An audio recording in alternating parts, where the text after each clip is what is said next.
Bentornati a tutti a questo nuovo video. Oggi vi faccio vedere una cosa davvero interessante. Vi state godendo un dive in lontananza e volete fare vedere a un vostro compagno il piacere delle sensazioni che state provando anche voi. Col trucchetto che vi insegno oggi e un'applicazione, esattamente DigiView, riuscirete a far godere anche a lui dell'ebbrezza del volo FPV. Quello che vi servirà è un cavetto, un'applicazione, i vostri occhiali e il gioco è fatto. Siete curiosi di sapere come? Subito dopo la sigla.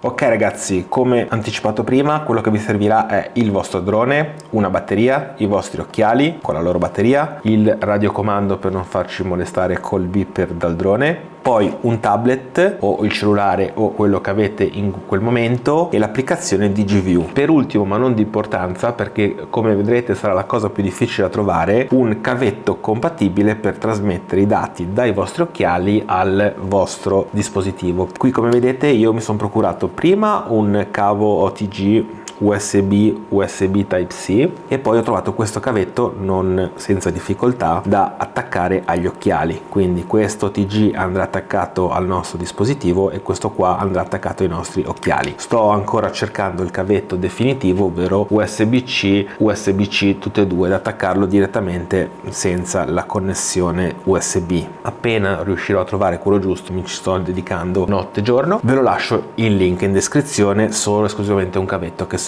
che funziona. Non vi preoccupate della versione del vostro cellulare, perché questo qua è un Samsung A7 che ha almeno 3 anni, l'ho provato sul mio cellulare che è uno Xiaomi, anche quello non di ultimissima generazione, e col cavetto giusto funziona, quindi se avete problemi 90 su 100 sarà colpa del cavetto. Ok, come vedete scarichiamo prima l'applicazione che si chiama DigiView, poi andiamo a collegare il nostro drone.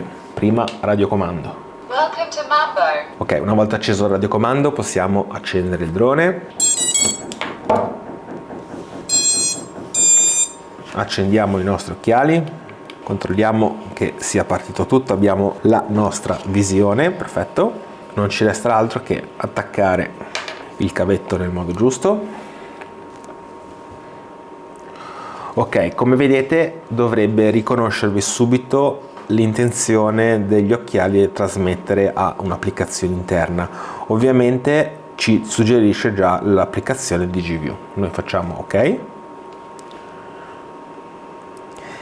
ed ecco a voi la visione del nostro drone. Come vedete ci mette un po', ogni tanto lagga.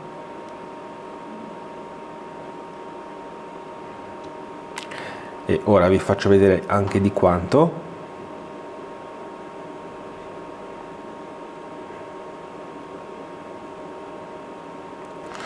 Quindi se vi state chiedendo se potete guidare guardando lo schermo del cellulare invece che guardare quello dei vostri occhiali, la risposta è assolutamente no, quindi non ci provate. Poi possiamo andare nelle impostazioni, come vedete Legacy come performance è quello che consiglio.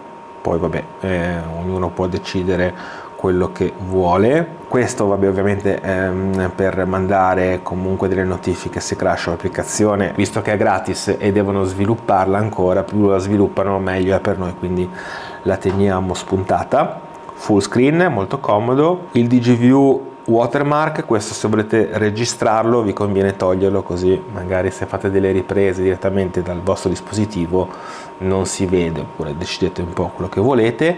E poi vabbè i link alle varie cose con la versione che è ancora una beta e tutto il resto. Non è un'applicazione appena uscita, però non mi sembra che lo sviluppo stia andando proprio in chissà quale direzione. Comunque come vedete il lag è davvero tanto, quindi mi raccomando non volate solo guardando questo schermo, perché sennò farete una brutta fine. Come al solito spero anche questa volta di essere stato utile. Vi ricordo di mettere un bel like che è gratis e mi fanno molto piacere, iscrivervi al canale perché come questa curiosità ne vedremo tante altre, soprattutto sul mondo FPV. Ora vi lascio al mio assistente personale, noi ci vediamo alla prossima recensione, ciao! Ciao, sono Mini2. Per iscriverti al canale basta cliccare in alto a destra. In alto a sinistra c'è il video che YouTube consiglia per te. In basso a destra invece c'è l'ultima creazione del mio padrone. In basso a sinistra una playlist sicuramente di tuo interesse. Ti ringrazio di averci seguito fino a qui. Ora devo andare.